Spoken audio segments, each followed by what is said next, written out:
მკვლელობის ამსახველი მორიდი ვიდეო მასალა სტუდია ობიექტივმა გუშინ ზურაბ ვაზარდაშვილის მკვლელობასთან დაკავშირებით კადრები დაავრცელა. ვაზარდაშვილის ოჯახის ადვოკატი ნადი მოსიაშვილი მიიჩნევს, რომ ეს კადრები საქმეში არსებითად არაფერს ცვლის. როგორც ის დღეს ჟურნალისტებთან შეხვედრისას აცხადებს, კადრებში ნათლად ჩანს, რომ ყველაფერი კანონდარღვევით მოხდა. მისივე თქმით, ვიდეო მასალა სპეცოპერაციიდან დაახლოებით 40 წუთის შემდეგ არის გადაღებული. ადვოკატის თქმით, როცა ვაზარდაშვილს კრიმინალური დაჯგუფების წევრად მოიხსენიებენ, ამის სამართლებრივი საფუძველი არ არსებობს, ვინაიდან ის არასდროს ყოფილა ნასამართლები. წინა ხელისუფლების მიერ ჩატარებული გამოძიების ვერსიას თითით, რომ პირველი სროლა ავტომანქანიდან, კერძოდ კი უკანა სათავე მინიდან მოხდა, ყოფილი სახალხო დამცველი სოზარ სუბარი უარყოფს.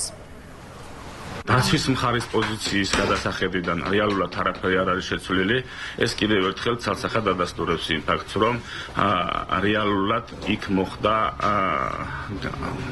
ცოტა შესაძლებელია პირდაპირ თქვას, რომ ეგრეთ წოდებული სპეცოპერაცია, რომელიც ჩატარდა, ეს იყო აბსოლუტურად ყველანაირი კანონმდებლობის დარღვევით. იქ სადაც სახელმწიფო ექსპერტიზა ამბობდა, რომ შემავალი ისა გამომავალი ტყვეები, ანუ შიგნიდან ბიჭები ისროდნენ, ის ორი ტყვეაზე იყო ლაპარაკი, წინა საქარე შუშაზე აღმოჩნდა შემავალი ტყვეები.